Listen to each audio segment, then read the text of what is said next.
Hey folks, welcome back. Beautiful day here in central Ontario, Canada. As you can see, my Clarke sawmill is undercover, but it's ready to go. That's got the 37 horsepower Kubota up there. This is the model 350-38. Relatively new to me. I'm going to do some board edging today with this red oak you can see up here. I saw these probably a year or so ago, maybe a touch more, and I think they're just about due to put them into something. I'm going to make them into some lumber here today. I haven't done much edging per se on the sawmill yet, maybe a few boards here and there, but with this sawmill being relatively new to me still, there's some things I haven't done, and this is going to be one of them. Now I know what you're saying, you'll probably need a board edger. I'd love to have a board edger, but with an expense like this, you really have to recover after a little while in order to get another piece of equipment like a board edger. So before too long, I'd like to have one, but at this point in time, we're going to make use of what we have and certainly see what this thing can do. Just before we start sawing and get the sawmill fired up, I've had a number of questions about the blade contacting the log clamps or the log stops, and people have wondered, is there any way to prevent mowing these things down with that 2-inch blade up there? And there actually is. If you have a look right there, that is actually protruding a little bit in front of the blade, and that actually will come into contact with this. And so if you look down this way, you can pretty much envision where that would go.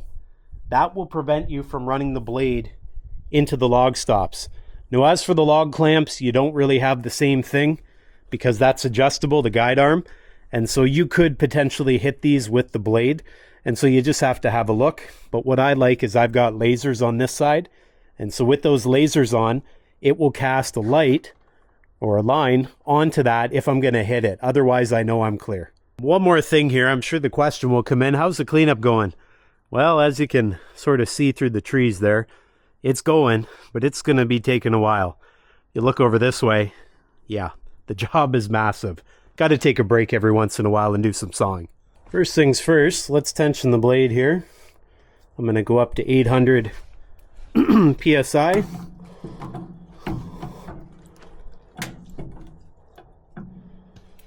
That's just about right. There we go. Lock her in.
Well, there we have it, folks. I wouldn't exactly say I'm an expert by any means. I'm sure there's lots to learn, and I'll continue to learn for some time to come.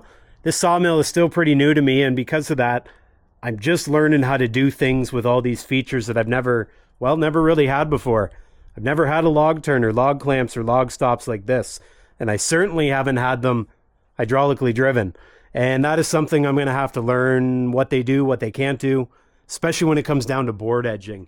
Now, oftentimes when I get a log up there, I don't have to edge boards after the fact. At least I don't edge big boards after the fact. What I end up doing is I take the log, cut the four sides off it, run it down to a cant, and then I take the lumber off it, and the finished product comes off the back end. I don't often bring slabs back up to saw. Now, I do the odd time, but they're so small you wouldn't really have to rely on hydraulics. But in this case, these ones were doozies. Those are 2 inches thick. I think the better part of 12 or 14 inches, maybe even a bit more on those finished boards. And so they weigh quite a bit. I think there was some hard maple in there as well. And so relying on the hydraulics was nice.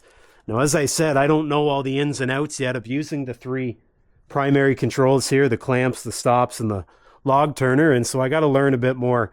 And I think that'll come with experience. So if you saw me doing stuff and you're wondering what the heck I'm doing, I'm still learning. Anyways, I got more to do over there, as you can see, but the one thing that I'm missing out on today is that. That's the Baumolite, the skid steer, mini skid steer. The truth is, I forgot the key in one of my other coats, and I don't have that here.